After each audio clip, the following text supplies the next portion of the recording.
بسم اللہ الرحمن الرحیم۔ السلام علیکم۔ آج ہم سورۃ واقعہ کی فضیلت اور اس کے وظائف کے بارے میں جانیں گے۔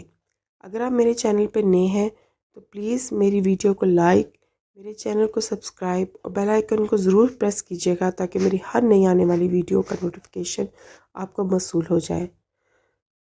حضرت عبداللہ بن مسعود سے روایت ہے کہ حضرت محمد صلی اللہ علیہ وآلہ وسلم نے فرمایا کہ سورۃ واقعہ کی تلاوت کرنے والا غافلین میں شمار نہ ہوگا۔ جو اس سورۃ مبارکہ کی تلاوت کرے گا وہ فکر فاقہ سے محفوظ رہے گا۔ نماز عشاء کے بعد سورۃ واقعہ کی تلاوت کرنا وسط رزق میں کا باعث ہے۔ اسے سورۃ مبارکہ کو لکھ کر گھر میں لٹکانا خیر و برکت کا باعث بنتا ہے۔ حضرت محمد صلی اللہ علیہ وآلہ وسلم نے فرمایا، ہر شب سورۃ واقعہ کی تلاوت کرنے والے کو کسی قسم کی پریشانی نہ ہوگی۔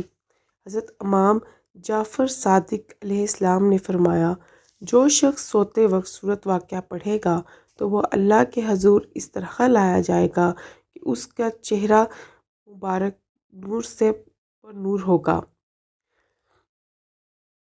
حضرت امام جعفر صادق نے فرمایا کہ جو شخص بہشت اور بہشت کی نعمتوں کا شوق رکھتا ہو تو وہ ہر رات سورۃ واقعہ پڑھ کر سوئے۔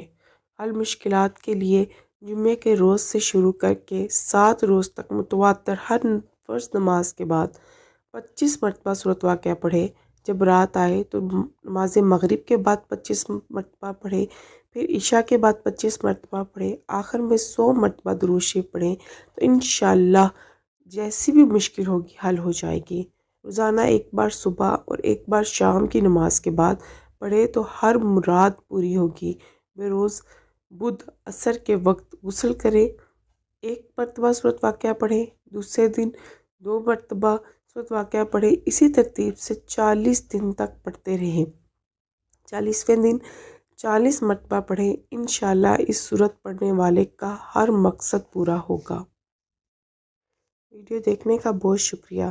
پلیز میرے چینل کو لائک، سبسکرائب، بیل آئیکن کو ضرور ہٹ کیجیے گا تاکہ آپ میری ہر نئی آنے والی ویڈیو کا نوٹیفیکیشن آپ کو مل جائے، اور کمنٹ سیکشن میں ضرور بتائیے گا آپ یہ ویڈیو کہاں سے دیکھ رہے ہیں اور سورۃ واقعہ نے آپ کی زندگی پہ کیا اثرات نمودار کیے ہیں۔